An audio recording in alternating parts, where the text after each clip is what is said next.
Au 18e jour de la guerre au Moyen-Orient, Emmanuel Macron a convoqué un nouveau conseil de défense. Le président français a répondu sans jamais le nommer à Donald Trump concernant la demande américaine de soutien dans le détroit d'Ormuz. Le point avec Nadège Abderrazak. Emmanuel Macron dit non à Donald Trump. La France n'a pas choisi cette guerre. Nous ne sommes pas partie prenante de ce conflit, a répété le président français à l'ouverture d'un nouveau conseil de défense ce mardi. Le locataire de l'Elysée n'est pas prêt à intégrer la mission militaire voulue, exigée par le président américain pour sécuriser la navigation dans le détroit d'Ormuz, actuellement filtré par les gardiens de la Révolution et par lequel transite un quart du pétrole mondial. La France ne veut rien entendre à ce sujet, en tout cas pas tant que les bombardements se... Une réponse envoyée de Paris à Washington qui estime après tous ces refus ne plus avoir besoin d'aide. Désormais, dans le détroit d'Ormuz, Emmanuel Macron a par ailleurs salué la mémoire du soldat français Arnaud Frion. Le major du 7e bataillon de chasseurs alpins de Vars a été tué dans une attaque de drone pro-iranienne en Irak le 12 mars dernier. Le major Frion est mort pour la France en Irak en fin de semaine dernière, lors d'une attaque de drone perpétrée par une milice pro-iranienne alors qu'il œuvrait à la lutte contre le terrorisme, au combat contre Daesh, à la défense de la souveraineté irakienne et ce faisant à notre sécurité. Et je vais ici redire combien la nation se tient aux côtés de sa famille, de ses proches, de ses frères d'armes. Et j'ai évidemment aussi une pensée particulière pour nos militaires blessés et qui sont encore, pour certains, dans des soins intensifs en ce moment même à l'hôpital. Un hommage national a été rendu à ce militaire français de 42 ans mort pour la France. C'était ce mardi depuis la 27e brigade d'infanterie de montagne de Vars en Isère, en présence de la ministre française des Armées. Le président de la République n'y était pas, mais il a annoncé rencontrer la famille du défunt dans les prochains jours. L'opération américano-israélienne contre l'Iran en est à sa 3e semaine et cette fois, Tsahal confirme la mort du secrétaire du Conseil de défense suprême du pays, Ali Larijani. Washington et Tel Aviv semblent continuer de miser sur l'élimination de l'élite iranienne et un changement de régime. Ce mardi, l'armée israélienne a annoncé l'assassinat de l'une des figures clés au sein du pouvoir iranien, Ali Larijani.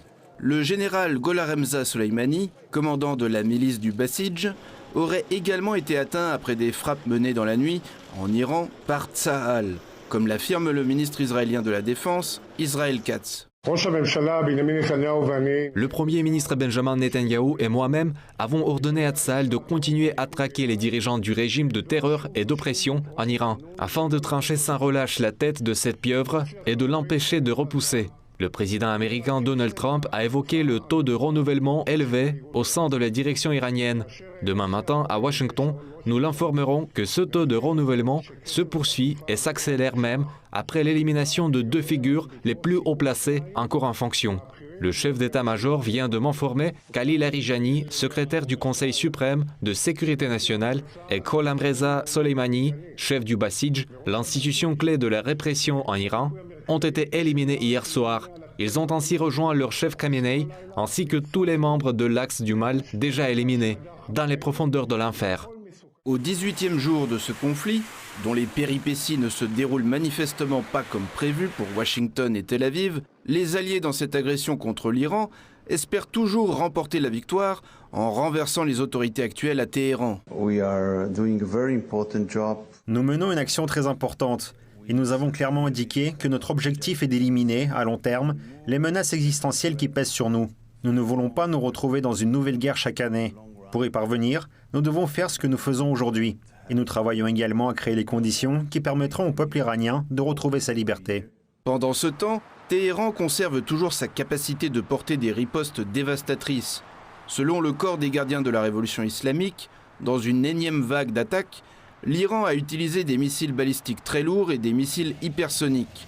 Plus le conflit s'éternise, plus le temps joue contre les États-Unis. L'appel de Donald Trump à envoyer des navires de guerre pour débloquer le détroit d'Ormuz n'a suscité aucun enthousiasme même parmi les alliés de Washington. Le président américain a fait part de sa déception à ce sujet. Ils devraient me remercier parce que beaucoup d'entre eux en dépendent à 90%. La Chine, par exemple, devrait nous remercier. Je ne m'y attends pas, mais elle le devrait. Le Japon en dépend à 95%. La Chine à 91%. De nombreux pays. La Corée du Sud tire une très grande partie de son pétrole et donc de son énergie du détroit d'Ormuz. Ils devraient non seulement nous remercier, mais aussi nous aider. Ce qui me surprend, c'est leur manque d'empressement à le faire. Et puis, vous savez, c'est moi qui les ai incités à passer de 2% à 5% du PIB pour l'OTAN. Je m'entends très bien avec ces pays, mais j'ai toujours dit que le problème avec l'OTAN, c'est que nous serons toujours là pour eux, alors qu'eux ne seront jamais là pour nous. Je ne veux pas qu'ils viennent après notre victoire, je les veux avant même que nous commencions. Je n'ai pas besoin de vos porte-avions une fois la victoire acquise. Nous dépensons des milliers de milliards de dollars pour l'OTAN afin de défendre d'autres pays. Et j'ai toujours dit que s'il fallait un jour nous défendre, ils ne seraient pas là. Beaucoup d'entre eux ne seraient pas là.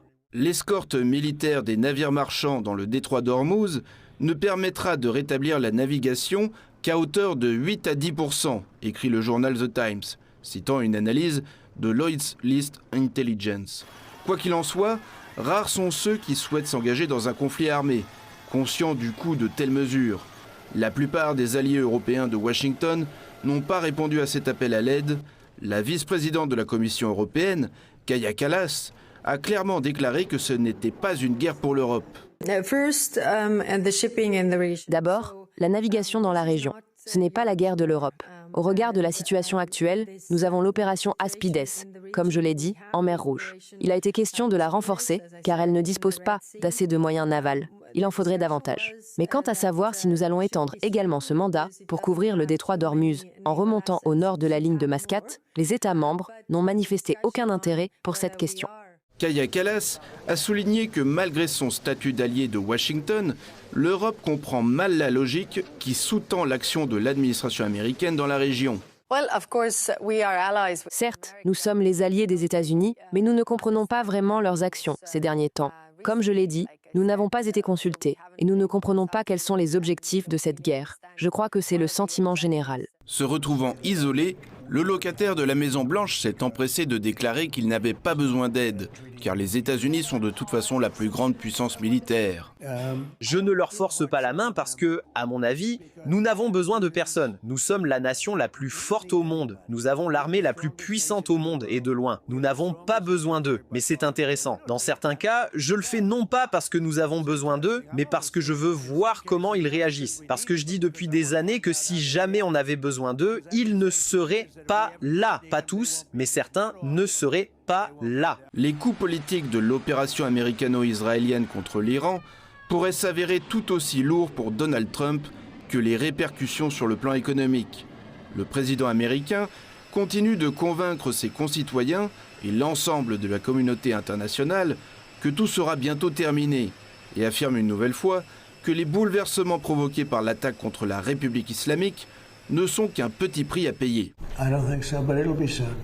Je ne crois pas, mais ce sera pour bientôt. Il ne faudra pas longtemps. Et le monde sera plus sûr quand ce sera terminé. Ce sera terminé bientôt. Nous aurons un monde bien plus sûr. J'avais le devoir de faire ça. Je n'en avais pas envie, j'ai qualifié ça d'excursion. Je ne voulais pas faire ce voyage. La bourse était au plus haut de l'histoire, les prix d'essence étaient bas. Tout allait bien et je sais pertinemment qu'en le faisant, les gens augmenteraient les prix. Eh bien, c'est une bonne chose et je le sais. Mais c'est 3 fois rien comparé au fait de les laisser faire. Vous voulez que la bourse s'effondre? Laissez-les vous balancer des bombes nucléaires, d'accord? Je l'ai dit ce matin. Je pense que c'est un prix très dérisoire à payer. Dans ce contexte, l'Iran affiche une position ferme. Ebrahim Zolfaghari, porte-parole du quartier général central de Khatam al-Anbiya, a adressé mardi un message exceptionnel en anglais à Donald Trump, affirmant que l'issue d'une guerre ne peut se décider par des tweets. J'ai un message au président des États-Unis. L'issue d'une guerre ne peut pas être déterminée par des tweets. Le résultat d'une guerre se décide sur le terrain, là même où vous et vos forces n'osez pas mettre les pieds et dont vous ne pouvez parler que dans vos tweets. Il vaudrait mieux appeler cette guerre une peur épique plutôt qu'une fureur épique.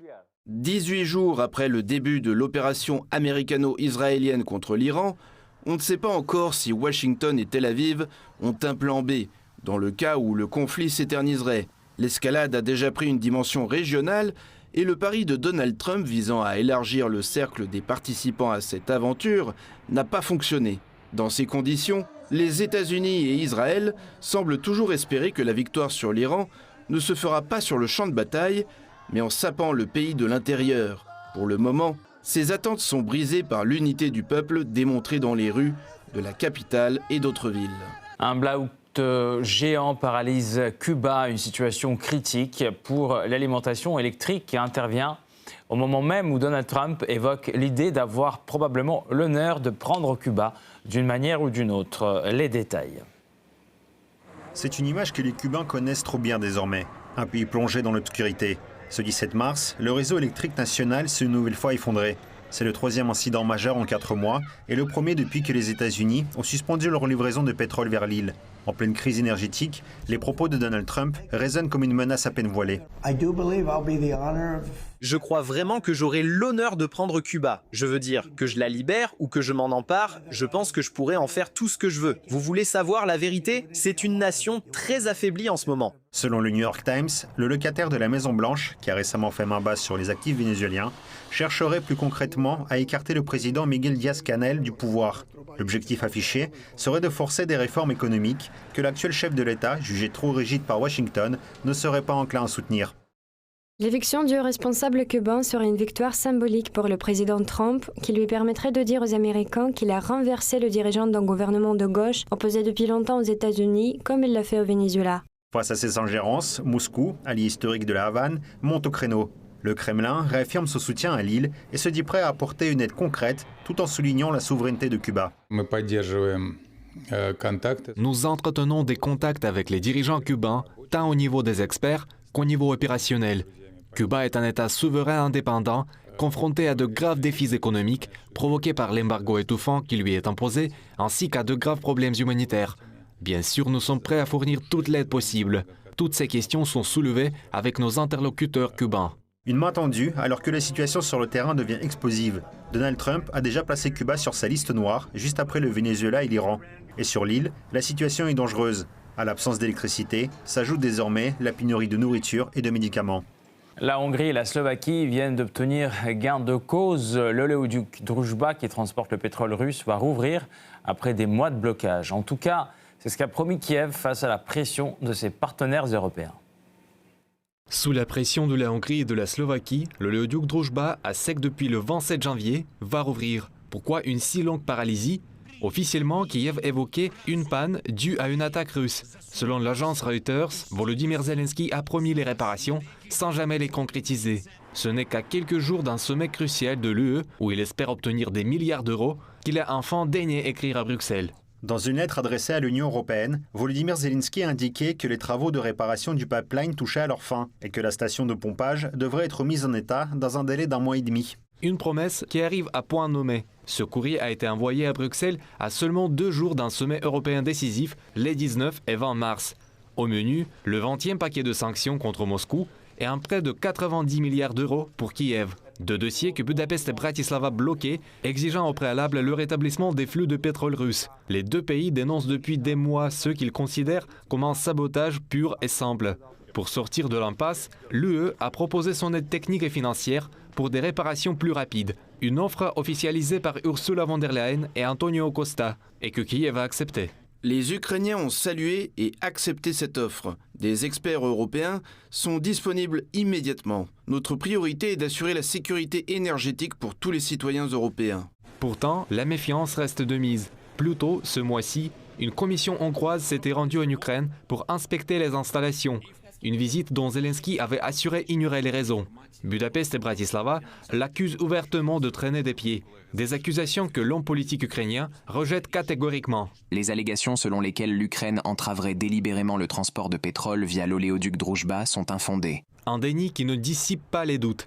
L'oléoduc Druzhba, qui traverse l'ouest de l'Ukraine, est une artère vitale pour la Hongrie et la Slovaquie, privées d'accès à la mer. Ces flux hivernaux représentent traditionnellement environ 200 000 barils par jour.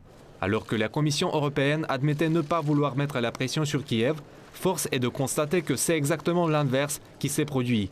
Pour obtenir le feu vert sur son prêt et les sanctions anti-russes, Kiev a dû plier.